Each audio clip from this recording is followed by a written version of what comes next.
Hello guys, आप लोग क्या देख रहे हैं? अभी खेसारी लाल यादव का एक से बढ़ के एक सॉन्ग आ गया आप लोग के बीच में। आप लोग अभी देख रहे हैं हमार न्यूज में आप लोग बने रहिए। और खेसारी लाल यादव का ये लुक देख के कैसा लगा आप लोग कमेंट में ज़रूर बताइएगा। नेक्स्ट वीडियो में इसका वीडियो बना चुके हैं और ये है खेसारी लाल यादव का न्यू अपडेट सॉन्ग का। आज हम बात करेंगे खेसारी यादव का एक जो ज़बरदस्त सॉन्ग निकल के आया, उसका टाइटल के बारे में आइए बात कर लेते, कौन कौन उसमें कौन काम किया है। खेसारी लाल यादव का जो गाना है ए देवर जीजा, इसमें नेहा राज और खेसारी लाल यादव ने मिलकर गाया है एक साथ में।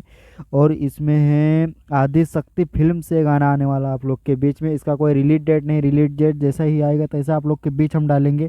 और ये सॉन्ग ने इसका टाइटल है ए देवर जीजा, यानी कि समझ सकते हैं दोस्तों, ये भी होली सॉन्ग है। और आप लोग जाइएगा इस सॉन्ग पे और ज़बरदस्त रील्स भी बनाइएगा और इस सॉन्ग का ढेर सारा आशीर्वाद और आनंद उठाइएगा दोस्तों। आप लोग से नेक्स्ट में मिलते हैं। आप लोग सब्सक्राइब करिए। जय हिंद साथियों।